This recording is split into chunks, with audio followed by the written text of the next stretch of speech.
Chapter 265. The Childhood of Dr. IBTIHAL. The complaint of the Canadian Islamic groups led Dr. IBTIHAL to think of writing her third book. In order to write her new book, Dr. IBTIHAL requested her board of directors to grant her some free time.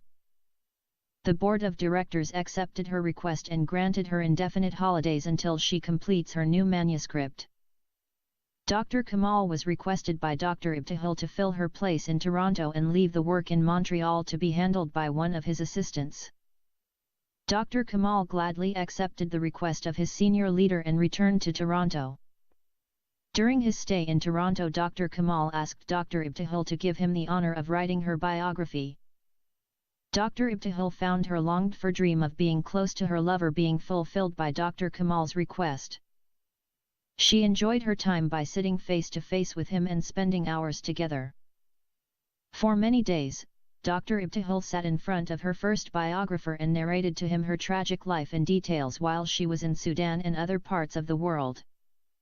Dr. Kamal felt he was writing the biography of a noble character.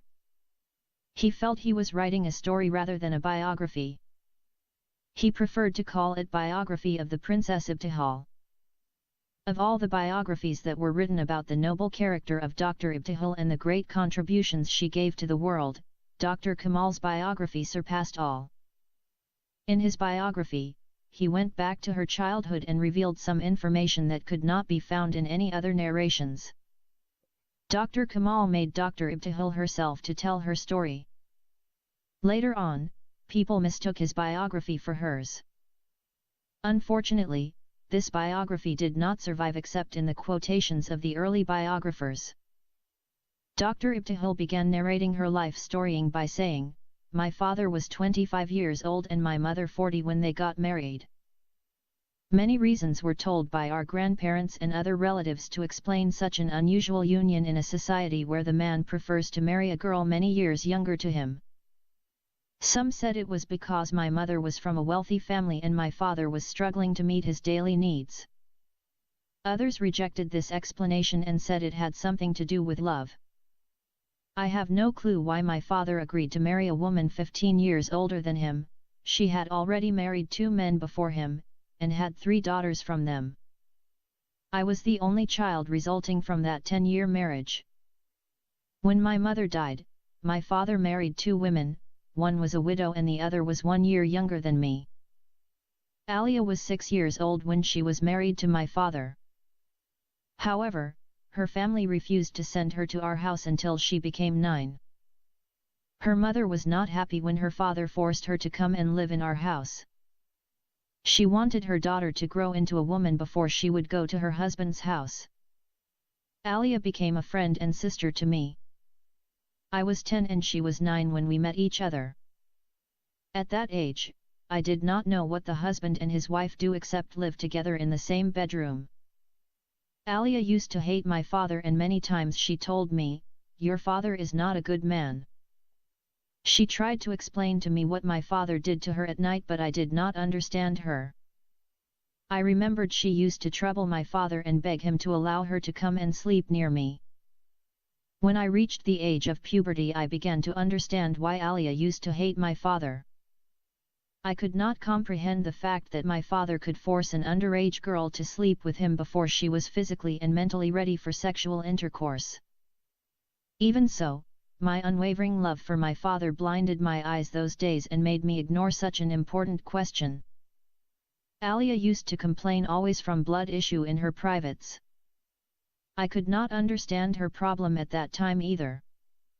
In our house, we had 3 bedrooms.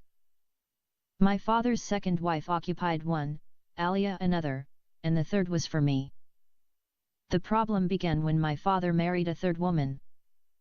I was deprived of my bedroom and the new woman occupied it. I was forced to sleep in the kitchen with our Eritrean maidservant, Maria. Maria was a Christian girl of my age. Being a Christian, she was treated as unclean and inferior by my father's 3 wives. But, my father treated Maria fairly and showed great favor toward her.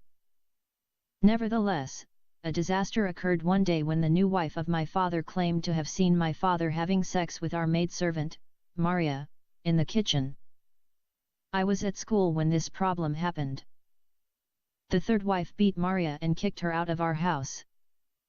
My father at first denied this accusation, however, later on, he admitted it and brought Maria back to the house.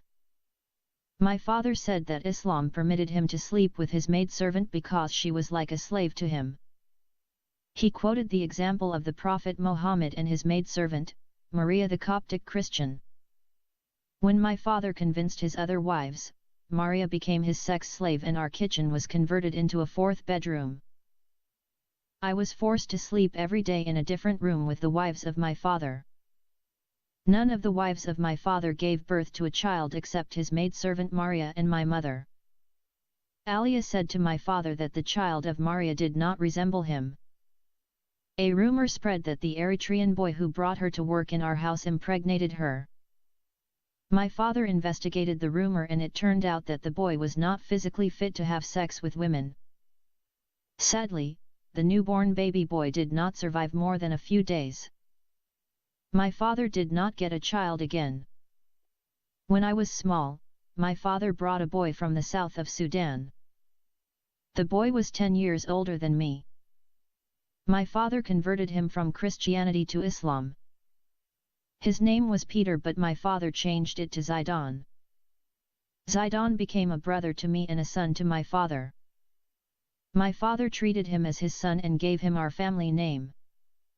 When I was still a small girl, Zaidan married my sister cousin Saida. Saida did not want to marry Zaidan because he was a black African boy and she was a very beautiful and fair Arab girl. My father forced Saida to marry Zaidan. My cousin lost her father when she was small and my father became her guardian.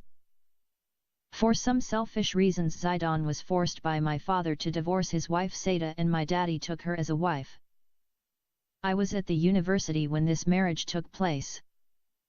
Until today, I do not know those selfish reasons that led Zaidan to divorce his wife so that my father could marry her.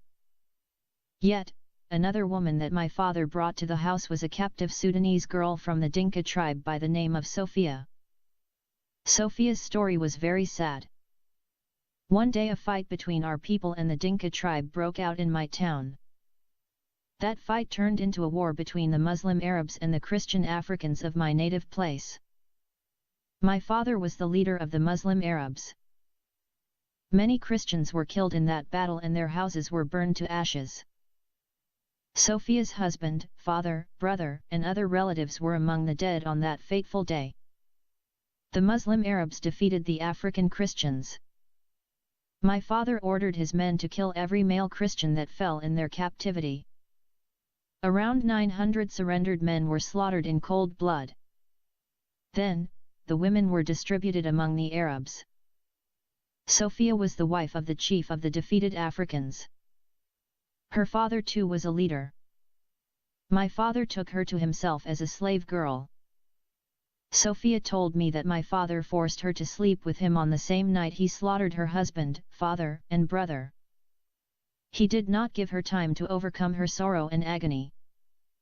For that reason she hated him more than anyone else. Among all the women that my father had, Sophia's story was the one that troubled my conscience all my life. My father always justified his marriages by quoting the examples of the Prophet Muhammad. The Prophet married a child bride and my father too did the same. The Prophet slept with the captive Jewish girl, Safiya bint Huwaya, after killing her father, husband, brother, and slaughtering all her people.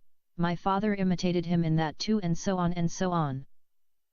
In those days, I was so blinded by my love for the Prophet Muhammad that I could not see my father's actions as inhumane and morally wrong.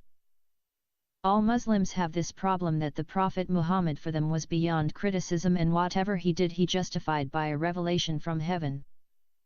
My memory could not take me beyond the age of 4.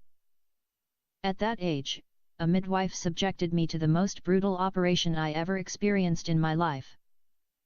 I remember that I was tied with ropes hands and legs. Then I was carried by my mother and taken to a dark room lighted with a dim local lamp.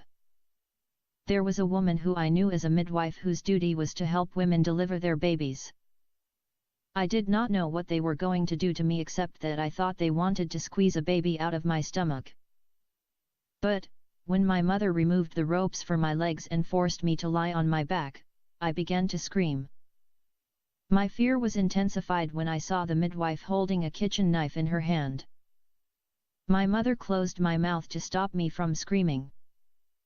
I was so terrified that I thought the woman was going to slice my throat with her sharp knife.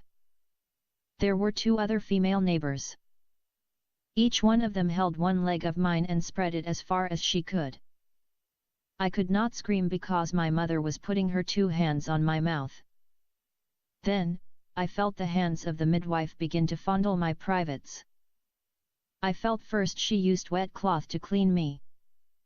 Then, I began to experience a terrible pain when she began to cut off my clitoris and slice my labia majora and labia minora. The pain increased to an unbearable state when she began to seal the 2 sliced parts together. I always shudder and get terrified whenever I remember that painful experience. When I was 6 years old, I was sent to the girls' school. There was no co-education in my city except one Christian school. In that school, girls and boys sat side by side and learned. Sadly, that school was shut down by the Ministry of Education and converted into a Muslim girls' secondary school. I don't know the reason that led the Ministry of Education to shut down that Christian school. In my school, no man was allowed to enter except an old guard. The teachers, students, cleaners, food sellers, and visitors all were females. I enjoyed my school days. I did very well in my studies and always scored high marks. My father was always proud of my performance at school and used to encourage me to do better. When I sat for the board examination at grade 12, I scored the highest marks in all the country. We were 3 girls who got equal marks. My father faced a lot of opposition from my uncles and other relatives when he agreed to allow me to go to the capital city and join the only medical college in the country. Towards the end of my study at the University of Khartoum, I met a Christian man who altered the course of my life forever.